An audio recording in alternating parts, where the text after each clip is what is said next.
সূরা নসর যে আয়াত ফাস্তাগফিরহু, আল্লাহ নবীকে বলছেন যে হে নবী আপনি ক্ষমা চান। এই আয়াতের তাফসিরে যে মাওলানা মওদুদীকে যেই উদ্দেশ্যমূলকভাবে যে অপবাদগুলো দেওয়া হয়, এই আয়াতের তাফসিরে মাওলানা মওদুদী সাহেব কি বলছেন উর্দুতে? উনি বলছেন যে হে নবী আপনি আপনার মানবীয় এই নবুয়তের দায়িত্ব পালনকালে আপনার যে মানবীয় ভুল ত্রুটিগুলো হয়েছে, মানবীয় যে দুর্বলতা শব্দ এনেছেন যে এগুলো হয়েছে, এগুলোতে আপনি ক্ষমা চান। দেখেন এই যে উনি মানবীয় ত্রুটি বলেছেন, ঠিক এই জায়গায় আমাদের একজন বিখ্যাত আকাবি এই জায়গায় কি শব্দ বলেছেন, যিনি শাইখুল হিন্দ মাহমুদুল হাসান দেওবন্দি, উনি ওনার তাফসিরে 3 নম্বর খণ্ড 794 নং পৃষ্ঠায় এই তাফসির করতে যায় বলতেছেন यानी दीन के जिस काम के जिम्मेदारी आप पर ढाली गई, দিনের যে জিম্মাদারি দেওয়া হয়েছে এটার ক্ষেত্রে আপনি ছোটে ছোটে গুনাহ, একদম গুনাহ শব্দ যে শব্দ মাওলানা মওদুদী কখনোই লেখেন নাই, এটা আমাদের একজন আকাবির দেওবন্দি লিখেছেন যে গুনাহ। হ্যাঁ, আবার ব্রেকেটে লেখছে লাক্সিস মানে হলো পদস্খলন, কিন্তু মূল শব্দটা গুনাহ শব্দ লিখেছেন যে আপনি যে গুনাহ হয়েছে এগুলোর থেকে আপনি মাফ চান। কিন্তু ওনারা হয়ে গেলেন আকীদার, আমরা আমাদের বাপদাদারা হয়ে গেল আকীদার ডিলার, আর এই মাজলুম হয়ে গেল, তার আকীদা হয়ে গেল এই উপমতের সবচেয়ে খারাপ আকীদা। এর চাইতে জুলুম আকি হতে পারে। আপনারা জানেন আমি একজন উলামায়ে দেওবন্দের সন্তান, শুধু তাই না আমার 3 পুরুষ ওলামায়ে দেওবন্দের একবারে আকাবির পর্যায়ে আলহামদুলিল্লাহ। তো সে জায়গা থেকে আমাদের ভুল বুঝাবুঝিটা আর এখনকার বুঝ, আমার যেহেতু 2টা বুঝ, একটা বুঝ থেকে আরেকটা বুঝে ইন্তেকাল হয়েছে, মানে মৃত্যু হয় না আর কি, পরিবর্তন হয়েছে। তো সেই জায়গাতে আমি 2টার উপর একটা কম্পারিজন যেটা দেখাইতে সক্ষম হয়তো ইনশাআল্লাহ, ওমা তাওফীক ইল্লা বিল্লাহ। প্রথমত কথা হচ্ছে আমাদের আকীদার একটা কিতাব পড়ানো হয়, কিন্তু সত্য কথা হলো ওই আকীদার কিতাবটা দিয়ে আকীদার একটা চশমা আমাদেরকে হাতে দেওয়া হয়, কিন্তু সেটা পড়তে দেওয়া হয় না। এই কথাটা রহস্য থাকুক, আমি শেষের দিকে ক্লিয়ার করে দিব। প্রথমত হচ্ছে আমি সংক্ষিপ্ত করে ফেলি যে আমাদের ওই আকীদার কিতাব আপনারা সবাই জানেন, আলিয়াতো পড়া হয়, যে আল ইমাম সাআদউদ্দিন আত-তাফতাজানি ওনার লিখিত কিতাব আল আকায়েদ আন-নাসাফিয়া। এই কিতাবের আমরা যে নুসখাটা আমি নিজে ক্লাসে যেটা পড়েছি, আমাদের বাংলা বাজারের মাকতাবাতুল ইসলামিয়ার ছাপা কম্পিউটার নুসখা বলে এটা, আমরা কেউ আছে পুরান নুসখা পড়ি। এই কিতাবের 226 নম্বর পৃষ্ঠায় ইমাম তাফতাজানি স্পষ্ট এই কথা বলতেছেন যে আন্নাল আম্বিয়া আলাইহিস সালাতু ওয়াস সালাম মাসুমুন আনিল কিযব খুসুসান ফিমা ইয়াতাআল্লাকু বিআমরিশ শারা'i' ওয়া তাবলীগিল আহকাম ওয়া ইরশাদিল উম্মাহ ওয়া আম্মা আমদান ফাবিল ইজমা' ওয়া আম্মা সাহওয়ান ফাইন্দাল আকসারিন। কথাটা খেয়াল করার, প্রথমত আম্বিয়া কেরাম মাসুম সমস্ত মিথ্যা থেকে, বিশেষভাবে তাবলীগুর রিসালা ওনাদের রিসালাতের কাজকে পৌঁছে দিয়েছেন, এটার ক্ষেত্রে সকল মিথ্যা থেকে মাসুম। সেই মিথ্যা যদি ওনার ইচ্ছাকৃত হয় সকল আহলে সুন্নাহর মতে মাসুম, তবে যদি সেটা ভুলবশত হয়। এবার ইমাম তাফতাজানি বলতেছেন হ্যাঁ অধিকাংশের মতে মাসুম। অধিকাংশের মতে কেন? সবার মতে না, জি এখানে 2-1 ভিন্ন মত আছে। এর মধ্যে একজন বিশিষ্ট ব্যক্তি হলেন আবু বকর বাকিল্লানি, ইমাম আবু বকর বাকিল্লানি। ওনার মত হলো এই ক্ষেত্রে ভুলবশত মিথ্যা হতে পারে, এটা ইমাম আবু বকর বাকিল্লানি। দেখেন আমার এখানে কোট করার পয়েন্টটা হলো যে এই ইমাম আবু বকর বাকিল্লানির এই সেম ধরনের কথা যদি সাইয়েদ আবুল মওদুদী রাহিমাহুল্লাহ বলতো, পুরা ভারতবর্ষ এই পর্যন্ত এই পুরা 100 বছর 100 বার উল্টায় দেওয়া হইতো। কথা বলতে গেলে ঠিক 100 বার। কিন্তু ইমাম আবু বকর বাকিল্লানি কি কেউ আহলে সুন্নাহর বাইরে মনে করতেছে না, বরং ওনাকে আহলে সুন্নাহর মেইন স্ট্রিমে ধরে এটাকে ইখতিলাফ দেখানো হইতেছে যে দ্বিমত আছে। নাম্বার কোট করেন। তারপরে আসেন এবার হলো এই তাবলীগুর রিসালাকে বাস্তবায়ন করার ক্ষেত্রে ওনাদের থেকে কোনো কবিরা সগীরা হতে পারে কিনা। কবিরার ক্ষেত্রে আমাদের ইমাম তাফতাজানি, যার কিতাব দিয়ে আমরা সর্বপ্রথম আকীদা নামক জিনিসটাতে ঢুকি একাডেমিকলি, উনি ওনার এই কিতাবের আমি যে নুসখা আর কি, ওই নুসখার 226-227 দুটা মিলে উনি বলেছেন আকপরের বাক্য মিলায়া ওয়া কাযালিকা আন তাআম্মুদিল কাবাইর ইনদাল জুমহুর। আকপরের বাক্য মিলে অর্থ হলো নবীদের দ্বারা কবিরা গুনাহ হতে পারে না, এটা একেবারে সকল ইচ্ছাকৃত কবিরা গুনাহ হতে পারে না, এটা হলো সকল আহলে সুন্নাহর মতামত। কিন্তু ওয়া আম্মা সাহওয়ান, খেয়াল করেন, তবে কবিরা গুনাহ ভুলবশত হতে পারে কিনা এই ক্ষেত্রে ইমাম তাফতাজানি স্পষ্ট লেখেন ফায়ুজাউযুহুল আকসারুন। ওনার মতে অধিকাংশ আহলে সুন্নাহরা মনে করেন অনিচ্ছাকৃত নবীদের দ্বারা, এটা ইমাম তাফতাজানির মত, কিন্তু এটা সাইয়েদ আবুল মওদুদীর মত না। ওনার মতে অধিকাংশরা মনে করেন যে হতে পারে। নাম্বার কোট করেন। এরপরে সগীরা গুনার ক্ষেত্রে উনি এই একই কিতাবের 227 নম্বর পৃষ্ঠায় বলতেছেন ওয়া আম্মা সাগায়ের, নবীদের ক্ষেত্রে সগীরা গুনাহ ফায়াজুজু আমদান ইনদাল জুমহুর, জুমহুরে আহলে সুন্নাহর কাছে ইচ্ছাকৃত হতে পারে। এটা কিন্তু ইমাম তাফতাজানির মতামত। এবার আসেন, যিনি তালিক করেছেন উনি 3 নম্বর 4 নম্বর তালিকে, উনি আমাদের বাংলাদেশের ওলামায়ে দেওবন্দের সন্তান, উনি তালিকে বলেছেন প্রথম মতটা যে অনিচ্ছাকৃত কবিরা গুনাহ হতে পারে, এটা এই মতকে ভুল বলেন না, বলছেন ওয়া আন্নাল মুখতার খিলাফ। তবে আমাদের কাছে পছন্দনীয় কথা হলো বিপরীতটা, কিন্তু ভুল বলে নাই। 2 নাম্বার, ইমাম তাফতাজানি যে বলেছেন অধিকাংশ আহলে সুন্নাহর মতে নবীদের দ্বারা ইচ্ছাকৃত সগীরা হতে পারে, এটা ইমাম তাফতাজানির বক্তব্য। এই ক্ষেত্রে তালিককারী ভুলও বলেন নাই, বলছেন হ্যাঁ ইমাম আশারির ভিন্ন মত আছে, ইমাম আবু হানিফার ভিন্ন মত আছে, ওই ইমাম আবু হানিফার ভিন্ন মতে আমরা আসবো। কিন্তু এই 2টা মত খেয়াল রাখেন, এটা যদি ইমাম তাফতাজানি না বলে, এটা সাইদ আবুল আলা মওদুদি বলতো, এতদিনে প্রতি সপ্তাহে ভারতবর্ষ একবার এভাবে উল্টে দেওয়া হইতো। কথা বলেন না, ঠিক না বেটি? এটাই হইতো। আপনি দেখেন যে ইমাম তাফতাজানির এই আমরা আকীদার ইমাম শুধু মানি না, ওনার আকীদার কিতাবই আমাদের একাডেমিতে, সেই ইমাম তাফতাজানি এই কথা বলছেন যে কথা সাইদ আবুল আলা মওদুদি বলেন নাই। এখন কথা হলো আমরা এটা গ্রহণ করি কিনা। না, আমরা মনে করি যে নবীগণ ইচ্ছা এবং অনিচ্ছায় কবিরা গুনাহ করতে পারেন না, এটা আমাদের মত। কিন্তু ইমাম তাফতাজানির মতটা শুধু আমি দেখাইলাম, যিনি আমাদের কাছে আকীদার একজন মিয়ার, মানে কিতাবের জায়গা থেকে একাডেমির জায়গা থেকে মিয়ার, ওনার মতামত হলো এটা।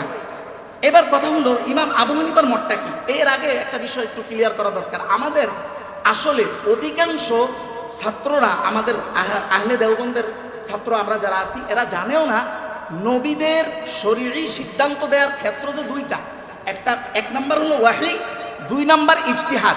এটা কিন্তু অধিকাংশ জানে না। কেন জানে না এবার একটু বলি মাঝখান দিয়ে। আমি যে প্রথম বললাম আকীদার চশমা হাতে দেওয়া হয়, আমাদেরকে পড়তে দেওয়া হয় না, এটা একটা সত্য কথা। দেখেন ইমাম তাফতাজানির কিতাবের প্রথমের যে অংশগুলো, আলোচনাগুলো, এগুলো এমন ধরনের আলোচনা, কাউকে যদি কিতাবের প্রচ্ছদ দেখতে না দেওয়া হয় আর এই আলোচনাগুলো পড়ানো হয়, পড়ানোর পরে সে যদি 100 নাম্বারও পায়, তাকে যদি জিজ্ঞাসা করা হয় যে কোন বিষয় তুমি আলোচনা করছো, সে বলতে পারবে না কোন বিষয়ে আলোচনা করছে। ঠিক ওই আলোচনাগুলোই বেফাক বোর্ডের 3 প্রশ্ন ওই আলোচনা থেকে চলে আসে। মূল আলোচনা, আকীদার সুস্পষ্ট আলোচনা যেখান থেকে শুরু, ওখান থেকে কওমি মাদ্রাসায় পড়ানো হয় না। আরো আশ্চর্য জিনিস হলো, আমি এটা কল্পনা করছি, হয়তো ভাবছি যে এটা কি পরিকল্পিত, আমি জানি না পরিকল্পিত কিনা। আমি গত 1 দিন আগে আমার এক সাথী ভাই, তিনি বলতেছিলেন যে আপনি তো আমাদের থেকে চলে গেছেন অন্য মাদ্রাসায়। আমাদের ক্লাসে আমরা মিজান যখন পড়তাম, তখন আমাদের যেই ভাই ক্লাসে টপার ছিল, একদম নাম্বার আউয়াল, ওনার নামও দিচ্ছে পোলাপান আউয়াল, মানে নাম ছিল অন্যটা, আউয়াল বলে ডাকতো, চিনতো, যেহেতু উনি সবসময় 1 নাম্বার হয়। তো 1 নাম্বার যারা হয় এদের পড়ার ঝোঁক অনেক বেশি থাকে, তাই তো 1 নাম্বার। তো এই ইমাম তাফতাজানির এই কিতাব উনি নিজে নিজে পুরোটা মোতালা করেছেন। মোতালা করে ওনার খটকা লেগেছে। কেন খটকা? কারণ আমাদের মুখোমুখি আকীদা শেখানো হয় একটা, উনি লেখা দেখছেন এখানে আরেকটা। এখন উনি একজন বড় উস্তাদের কাছে গেছেন যে হুজুরে আমার তো এখানে খটকা লেগেছে। ওই উস্তাদ কি বলছে জানেন? ওই উস্তাদ বলছে, তোমাকে কে বলছে এদিক দিয়ে মোতালা করতে? আল্লাহু আকবার। আজকে যেন ওই কথার প্রতিধ্বনি আমি এটাই দেখতেছি। আরে আমাদের সাজানো, এটাকে কি শব্দ বলবো ভাই, এখানে তো সব শব্দ ইউজ করাও যায় না। আমাদের সাজানো যেই গুছানো সংসার, তুমি আকীদার এই অংশ মোতালা করে সেটাকে ধ্বংস করতেছো। বাস্তবতা এটাই। আপনি দেখেন, এই জন্যই বলছি আকীদার চশমা হাতে দেওয়া হয়, পড়তে দেওয়া হয় না। আচ্ছা, এবার শেষে চলে আসি। দেখেন রাসূলুল্লাহ সাল্লাল্লাহু আলাইহি ওয়াসাল্লাম সহিহ মুসলিমের একটা হাদিস, যেটা ইসলামী ফাউন্ডেশন অনুযায়ী 5915 নম্বর হাদিস। এখানে বলা হচ্ছে যে কাদিমান নবী সাল্লাল্লাহু আলাইহি ওয়াসাল্লাম আল মদিনাতা, রাসূলুল্লাহ মদিনায় আসলেন। আসার পরে দেখলেন সাহাবায়ে কেরাম ওয়াহুম ইয়াবুরুনা নাখলা, সাহাবায়ে কেরাম তাকবীরে নাখল করে। আপনারা এটা জানেন যে পুরুষ ফুল মহিলা ফুলের সাথে লাগায় এই যে গাছের প্রজনন সিস্টেম, এটা দেখে রসুলের কাছে খারাপ লাগছে। রসুল বললেন যে তোমরা যদি এটা ছেড়ে দাও, আমার মনে হয় এটা কল্যাণ হয়। এই যে রসুল কথাটা বললেন, এটা কি ওহী না ইজতিহাদ? এটা ইজতিহাদ। যখন ওনারা এটা আমল করলেন, দেখলেন আগের মতো খেজুর হয় না, অভিযোগ জানালেন। রসুল তখন স্পষ্ট বললেন, দেখো ইদা আমারতুকুম বিশাইইন মিন দীনিকুম ফাখযু বিহি, যদি কোনো দ্বীনি বিষয়ে আমি তোমাদেরকে আদেশ করি সেটা গ্রহণ করো। আর যখন ওয়াইজা আমারতুকুম বিশাইইন মিন রাই, আমার ইজতিহাদ থেকে কোনো কিছু বলি, তাহলে ইন্নামা আনা বাশার, আমি তোমাদের মতো মানুষ, তোমাদের গবেষণা যেইভাবে ভুল হতে পারে আমারটাও ইন্নামা আনা বাশার, আমিও তোমার মতো। তাহলে দেখেন এখান থেকে বুঝাতে ইজতিহাদ। তবে ইজতিহাদটা যদি দ্বীনের বিধানের বিষয় হয় আর সেটা যদি ভুলের দিকে যায়, আল্লাহর সাথে সাথে ওহী দ্বারা সেটা সহি করে দেন। ওই যে আবাসা ওয়া তাওয়াল্লার ঘটনা একই। জি, তাহলে এবার দেখেন সর্বশেষ চূড়ান্ত মতামতটা কি। মূলত সাইয়েদ আবুল আলা মওদুদী রাহিমাহুল্লাহকে ইসমতে আম্বিয়ার ব্যাপারে ওনার তাফহিমাত থেকে যতগুলো অভিযোগ, সবগুলো অভিযোগ সাইয়েদ আবুল আলা মওদুদী ঠিক জুমহুরে আহলে সুন্নাহর যেই মতামত, ওই মতামতের উপর তাফসির করছে, তারপরও এই অভিযোগগুলো আসছে। সেই মতামতটা কি? ইমাম আবু হানিফার মতামত দেখেন। ইমাম আবু হানিফা আল ফিকহুল আকবার আবি হানিফা, যেটা আমাদের মোল্লা আলী কারি শরা করেছেন, এটার 105 নম্বর পৃষ্ঠা, আমি যে নুসখা থেকে বলতেছি, এখানে বলা হচ্ছে ওয়াল আসাহু জাওয়াজুস সাহউই ফিল আফআল, যে সবচেয়ে সহি কথা হলো নবীদের ক্ষেত্রে তাদের কাজের মাঝে ভুলবশত ত্রুটি হতে পারে। এটাই ইমাম আবু হানিফার কথা। নাম্বার 2 দেখেন, উনি একটু পরে লিখতেছেন ওয়ালাকিন বিতরিকিস সাহউই ওয়ান নিসিয়ান ইউসাম্মা যালিকা জাল্লা। নবীদের ভুল ত্রুটিকে ওনারা নাম রাখছেন জাল্লা, তার বাংলা আর তার সরাসরি ট্রান্সলেশন হলো পদস্খলন। এবং এটা এক কথায় যেটা মাওলানা মওদুদী বলছে মানবীয় ত্রুটি, মানবীয় দুর্বলতা। আর মানবীয় দুর্বলতা কখনোই নবীদের ইসমতকে নষ্ট করে না, এটা হলো কথা। এখন দেখেন মাওলানা মওদুদী সাহেবের কয়েকটা তাফসির দেখাই, যে তাফসির নিয়ে ওনাদের সমস্যা। সূরা হুদের 45-46 নম্বর আয়াত, যেখানে ওই নূহ আলাইহিস সালাতু ওয়াস সালাম ওয়ানাদা নূহু রাব্বাহু ফাকালা রাব্বি ইন্নাবনি মিন আহলি ওয়া ইন্না ওয়া'দাকাল হক ওয়া আনতা আহকামুল হাকিমিন। এই আয়াত যে নূহ আলাইহিস সালাতু ওয়াস সালাম যে বাবা হিসেবে ছেলেকে মায়া করে নৌকা উঠাইতে চাইছেন, আল্লাহ তাআলা ধমকের স্বরে এটাকে রিজেক্ট করেছেন। এই ব্যাপারে মাওলানা মওদুদী সাহেব তাফহিমাতে বলতেছেন থোড়ি देर के लिए बाशारी कमजोरी से मगलूब हो जाता है। नबीरा कखनो कखनो किछुक्षणेर जन्य मानवीय दुर्बलतार शिकार हये जान। एकेबारे एटा सेई मत जेटा आहले सुन्नाह जमहुरे आहले सुन्नाहर मतामत जेटा ओनार ताफसीर सेटाई। आपनि आरेकटा आयात देखें सूरा ताहा 121 नम्बर आयात फाबादात लाहुमा साওয়াতুহুমা ওয়া তাফিকা ইয়াকসিফানি। এই যে আয়াত যে হযরত আদম আলাইহিস সালাম গন্ধম ফল খাওয়ার যে বিষয়টা, একই তাফসীর বলছেন ইহা ইস বাশারি কমজোরি কি হাকিকত কো সমঝ লেনা চাহিয়ে। এখান থেকে মানবীয় দুর্বলতার যে বাস্তবতা এটাকে বোঝা উচিত। একই কথা দেখেন, আসেন সূরা সাফফাত 142 নম্বর আয়াতের বর্ণনায় ফালতাকামাহুল হুত ওয়া হুয়া মুলিম। হযরতে ইউনূস আলাইহিস সালাতু ওয়াস সালাম, হযরত ইউনূস না, হযরত ইউনূস আলাইহিস সালাতু ওয়াস সালাম যে মাছের পেটে গিয়েছিলেন, এই ঘটনায় উনি বলতেছেন তাফসীরে যে আপনি আকা यानी আল্লাহ তাআলা की इजाजत के बगैर अपनी मकाम मामूलियत से ফেরার হো গায়ে থে। কথাটা খেয়াল করেন, শাব্দিক অর্থ তো এখানে চূড়ান্ত না। এরপরে কি বলতেছেন উনি এখানে শাব্দিক অর্থে বলতেছেন আল্লাহ তাআলার আদেশ ছাড়া, আদেশ ব্যতিরেকে হযরত ইউনূস আলাইহিস সালাতু ওয়াস সালাম তার আদেশ কিন্তু যেখানে ওনার থাকার কথা ওই স্থান থেকে পলায়ন করেছেন। এখন এই শব্দটা শুনলে আপনার কাছে মনে হবে মারাত্মক সমালোচনা।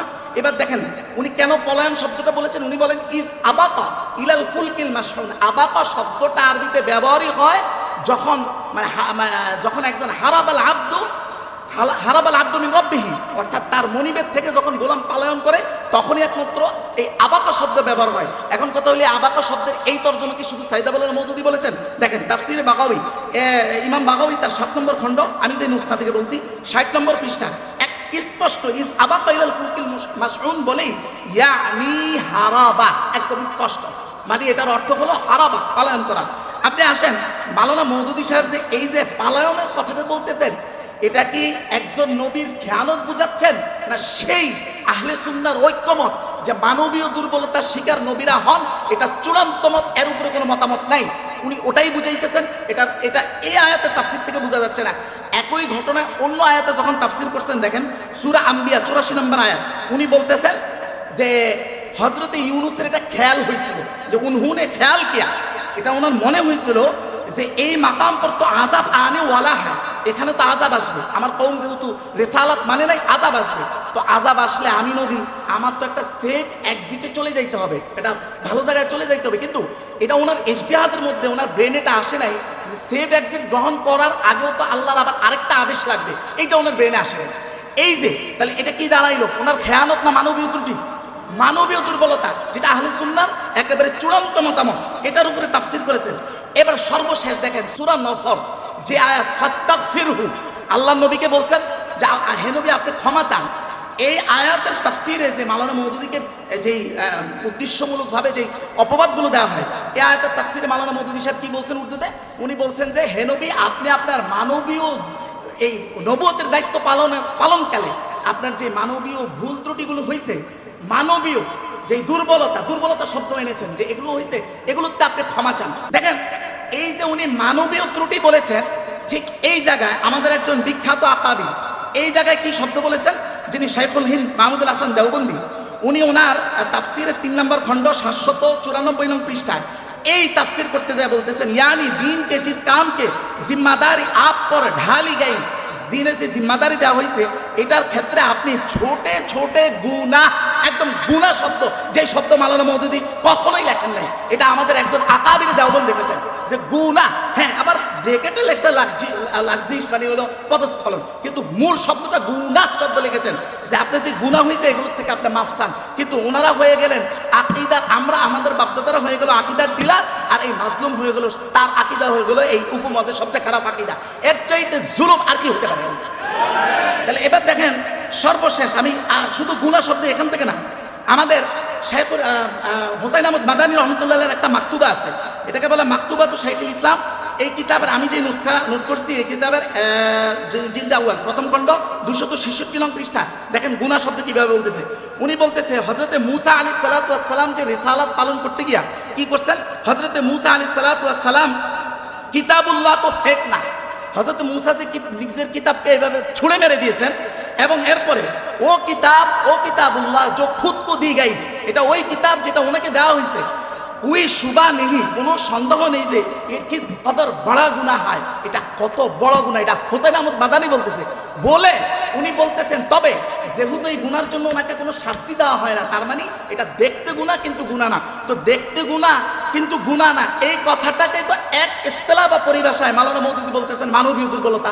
আপনি যেটা ঘুরে বলতেছেন এটাই তো মাওলানা মওদুদি এক কথাই বলতেছেন, অথচ ওনারা আকিদার ডিলার হয়ে গেলেন, আর ওনার আকিদা হয়ে গেল উপমহাদেশের সবচেয়ে খারাপ আকিদা। এটা কেমন জুলুম! আপনি দেখেন, সর্বশেষ আমি একদম শেষ করে দিই, এটা না বললেই না। আপনি জানেন উপমহাদেশে এর চাইতে ভারী ওয়েটফুল কোনো তাফসির লেখা হয় না, একটু খেয়াল করেন। দেখেন, এটা হলো তাফসির না, সরি, ফতোয়ার কিতাব, সেটা হলো ফতোয়া আলমগীর, ফতোয়া আল হিন্দিয়া। এটা 285 নং পৃষ্ঠায় কি বলা হয়েছে জানেন? এটা আহলে দেওবন্দ না, একেবারে হানাফিদের সবচেয়ে নির্ভরযোগ্য উপমহাদেশের ফতোয়া। বলা হয়েছে, ওয়ালাউ ক্বালা লাম ইয়াসু হালান নবুওয়া ওয়ালা ক্বাবলাহা কাফারা ফাইন্নাহু লিআন্নাহু রাদ্দান নুসুস মানসুস। কেউ যদি বলে নবীরা নবুয়তের আগে পরে কোনো ত্রুটি, ইসিয়ান শব্দ ব্যবহার করে পর্যন্ত বলছে যে কোনো ত্রুটি হয় নাই, এমন যদি কেউ মনে করে, ফাকাদ কাফারা, সেই ব্যক্তি কুফরি করলো, কারণ সে কোরআন হাদিসের নসকে অস্বীকার করলো। এটা ফতোয়া আলমগীরের কথা। তাহলে আপনি দেখেন, আল্লাহু আকবার। এই জন্য আমি সর্বশেষ বার্তা হিসাবে আমার ভাইদের উদ্দেশ্যে একটা কথা বলবো, এটা আমি বাংলায় বলতে চাই না, যে সাকুলুল ইখওয়ানি ইন্নাজ জামান قد تغير إن علماء أجيالنا قد يطلعون شيئا فشيئا على هذه الدعايات والافتراءات التي انتشرت على سيد أبي الأعلى مودودي رحمه الله، ولكن نحن نكسر هذه الأوراق الكاذبة كما تكسر الأوراق المراحق إن شاء الله.